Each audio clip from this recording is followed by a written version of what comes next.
You got people like this around you. Country's full of them now. People walking around all day long, every minute of the day, worried about everything. Worried about the air, worried about the water, worried about the soil. Worried about insecticides, pesticides, food additives, carcinogens. Worried about radon gas, worried about asbestos. Worried about saving endangered species. Let me tell you about endangered species, all right? Saving endangered species is just one more arrogant attempt by humans to control nature. It's arrogant meddling. It's what got us in trouble in the first place. Doesn't anybody understand that? Interfering with nature. Over 90%, way over 90% of all the species that have ever lived on this planet, are gone. They're extinct. We didn't kill them all. They just disappeared. That's what nature does. They disappear these days at the rate of 25 a day. And I mean regardless of our behavior. Irrespective of how we act on this planet, 25 species that were here today will be gone tomorrow. Let them go gracefully. Leave nature alone. Haven't we done enough? We're so self-important. So self-important. Everybody's going to save something now. Save the trees, save the bees, save the whales, save those snails. And the greatest arrogance of all, save the planet.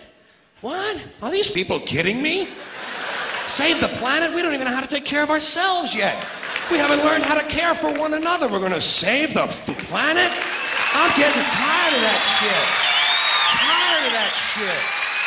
Tired. I'm tired of Earth Day. I'm tired of these self-righteous environmentalists, these white bourgeois liberals who think the only thing wrong with this country is there aren't enough bicycle paths. People trying to make the world safe for their Volvos. Besides, environmentalists don't give a shit about the planet. They don't care about the planet. Not in the abstract, they don't. Not in the abstract, they don't. You know what they're interested in? A clean place to live.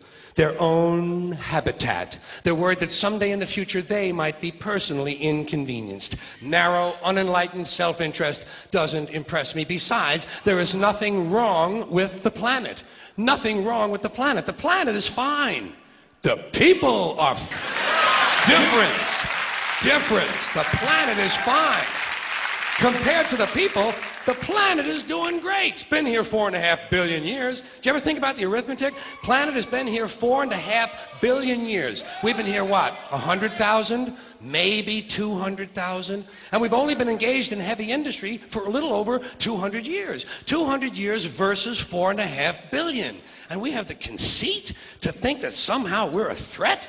That somehow we're going to put in jeopardy this beautiful little blue-green ball that's just a-floating around the sun? The planet has been through a lot worse than us. Been through all kinds of things worse than us.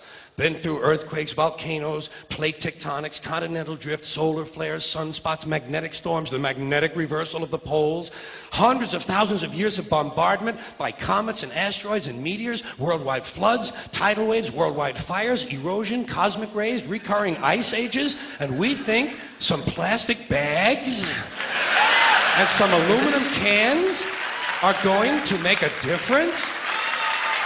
The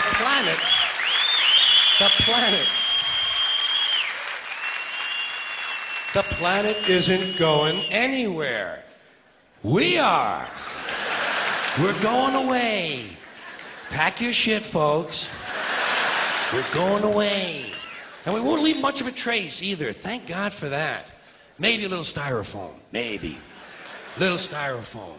Planet will be here and we'll be long gone. Just another failed mutation. Just another closed-end biological mistake. An evolutionary cul-de-sac. The planet will shake us off like a bad case of fleas. A surface nuisance. You want to know how the planet's doing? Ask those people at Pompeii who are frozen into position from volcanic ash how the planet's doing. Want to know if the planet's all right? Ask those people in Mexico City or Armenia or 100 other places buried under thousands of tons of earthquake rubble if they feel like a threat to the planet this week.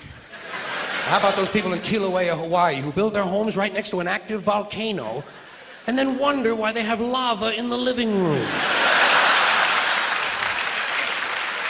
The planet will be here for a long, long, long time after we're gone, and it will heal itself, it will cleanse itself, because that's what it does. It's a self-correcting system. The air and the water will recover, the earth will be renewed, and if it's true that plastic is not degradable, well, the planet will simply incorporate plastic into a new paradigm, the earth plus plastic.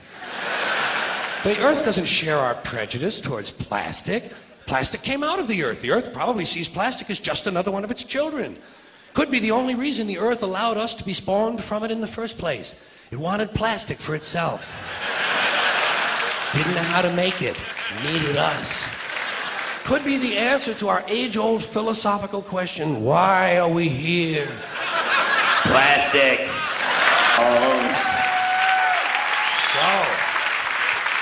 So, the plastic is here, our job is done, we can be phased out now, and I think that's really started already, don't you? I mean, to be fair, the planet probably sees us as a mild threat, something to be dealt with, and I'm sure the planet will defend itself in the manner of a large organism, like a beehive or an ant colony can muster a defense. I'm sure the planet will think of something. What would you do if you were the planet trying to defend against this pesky, troublesome species? Let's see, what might... viruses. Viruses might be good. They seem vulnerable to viruses.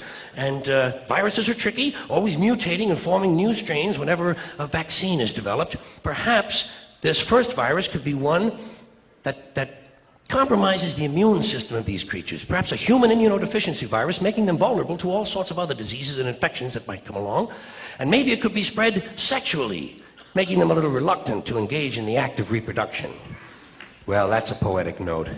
And it's a start. And I can dream, can't I? See, I don't worry about the little things. Bees, trees, whales, snails.